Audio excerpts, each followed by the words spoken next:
Hey gang, Scott here. If you've watched my stuff before, you know that I use a lot of masking. I will take a variety of masks, combine different kinds of masks, intersect masks to create certain types of looks and feels for my photos. And this video is no exception to that. I'm going to show you another technique about masking. And here is really about shaping light as well as depth and how the masking tools that we have in Lightroom make this much easier to approach than it used to be in the past. And the reason I'm focusing on the depth part of this too is this is where, at least you the photographer still have to bring something to the table here. And in this photo right here, famous Thor's hammer in Bryce National Park. And went there at sunrise like many other photographers do. I was there with many kindred spirits. And what I want to do is just add in, the sun is coming up behind these clouds, behind these rocks, and it's casting some nice morning light into the valley and onto, the hammer there. I want to accentuate that. And you've seen some of these techniques before where I'm going to use a radial mask, add some warmth, maybe intersect it with a luminosity mask so it's got some flavor to it, and then temper things down using some of the object masks to make sure I'm reflecting depth in the photo, making it natural. So let's have a look here. I'll open up masking area. I've got a bunch of things, and I've done this once already, but I've turned this mask off. You can kind of see the results here before and after, right? That nice warmer light in the valley. That's where I want to have a little bit of an accent. So let me create a new mask. I'll create a radial, and let's zoom out one notch here so we can really see what's going on. Create this radial. We know the sun is here, right? The sun is right, here at the horizon. We can kind of see it peeking from the clouds. It's going to be casting light down and across the valley there, something like that, right? And so let's add a little warmth, and I'll push this a little far for the video purposes here, and some exposure. So we can see that happening, right? If I zoom back in a little bit, we can definitely see that happening. There's that brightness. Now this is affecting a lot more than I want.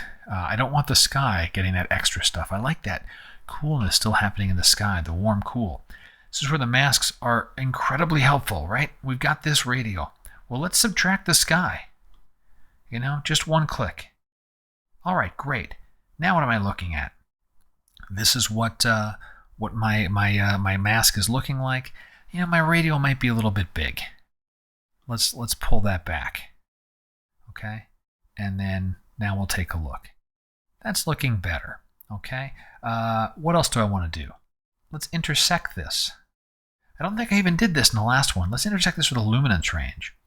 And what I'm really interested in is really picking up, more of the highlights. So let's just kind of drag over that, and we can now, if I click the luminance range, turn on the overlay, we can refine this, and I'll protect those really deep shadows. I don't have to have the deep shadows getting that extra light. Just most things, and not all the way up to the highlights, something like that. Now the sum total is all of this stuff here. If I turn off the overlay, before, after, we're getting that nice morning light.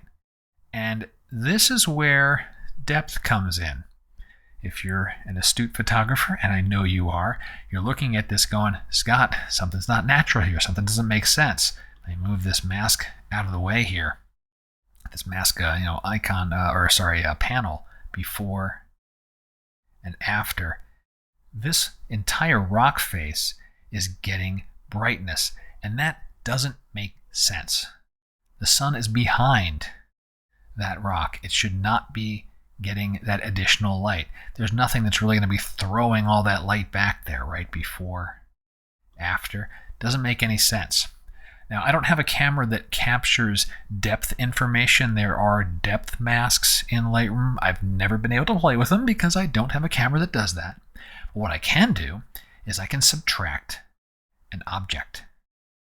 And I'll pick this thing right here, this nice big box, and I'll draw a box around this big foreground element. And turn on the overlay, see how it did. it did very well, right? It picked that up.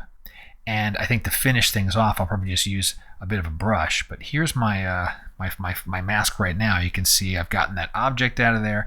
I've got a little bit left in the snow. So subtract with a brush. We'll just take that away.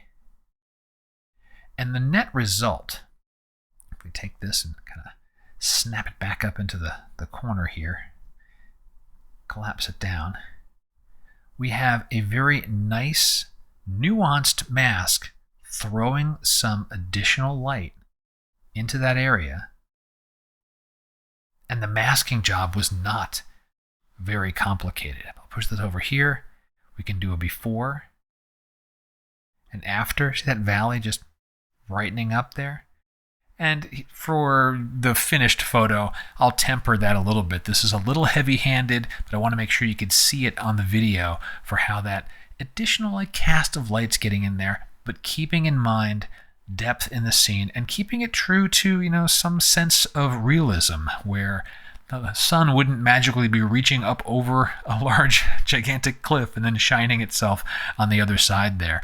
The masking tools make that easy. Just don't forget, masking tools are great. They're easy to use, but also bring your smarts, your intelligence, your understanding of how the natural world's working, and apply them. So that's the video for today. I hope you enjoyed it. Got questions? Drop them below. And until next time, my name's Scott Davenport. Have fun.